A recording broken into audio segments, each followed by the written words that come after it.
new emotions every round and stuff like that. Now this is new for you. How are you feeling ahead of these games emotionally? And is it kind of how you expected you to? Yeah, no, I'm excited. This is the reason that we do this, and everybody's dreamed of playing in the finals their whole life. So I'm really excited to be a part of this and a part of this with this organization and this group. And I couldn't sleep after game 6, but I think part of it was due to excitement and part of it was due to, now what are we preparing for? So I'm really excited to be a part of it, and it's gonna be a lot of fun. Curious, what's the first NBA Finals you remember watching as a kid? That's a great question.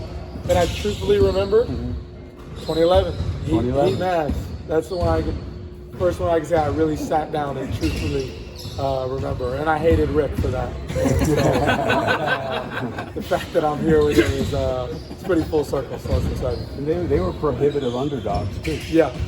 No, it's definitely cool to see. And like I said, I definitely couldn't stand Rick and the Mavs in that time. So it's definitely full circle and really cool to be a part of with him. And I ask these guys questions about that 2011 run all the time, and I have since I've got here.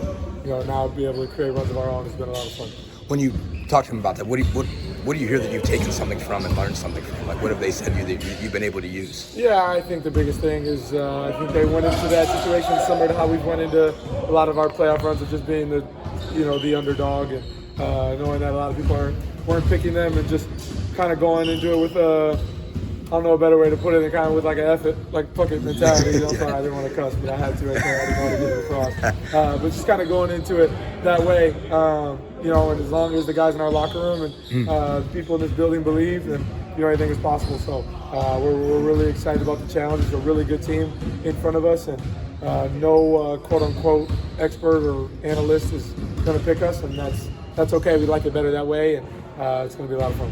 Todd, when you first got here, you talked about obviously you wanted to, at the beginning of your career, want to stay in Sacramento. You're here now. A few years in, when did you know, okay, this feels like my team, my city type of thing? Like, was it from day one, or is that a cliche just because you had to say that because you got here on day one? Yeah, no, I mean, I knew that getting here, I knew I was going to have to establish myself for me to claim that this was my city or my team or anything. Right? I had to prove more of myself individually and have more success, which I feel like I've been able to do. And I think that all the teams here were kind of struggling a little bit, but now we're all on the rise, and that's cool to see with the Fever are doing. Hopefully the Colts can have they're planning on them having a good year this year as well.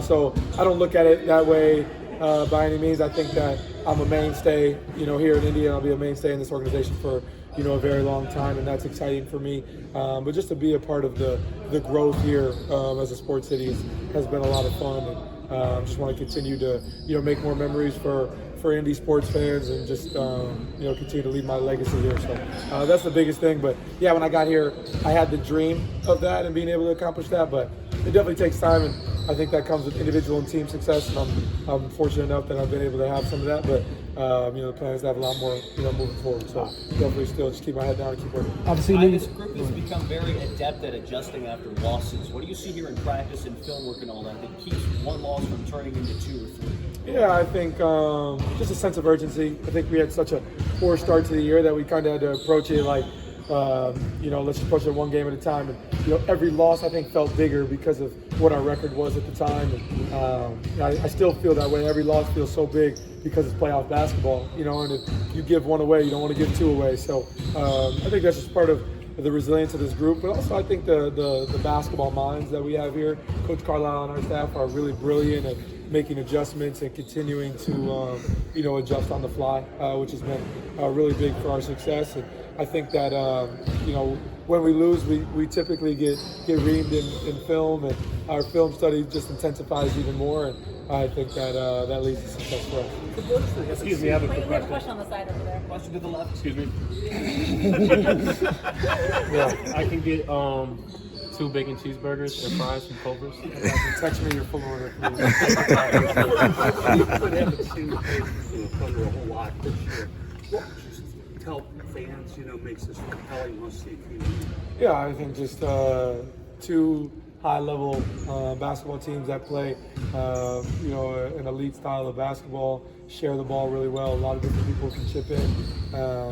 I think that's the exciting part about this. I don't want to say it's like a passing of the torch by any means, because the old heads are still here. They're still all playing very well. But definitely to see two young teams, two young organizations, fighting with a chance to win a championship, I think is a very big deal. So I think that's exciting for any basketball fan. It's a lot of fun.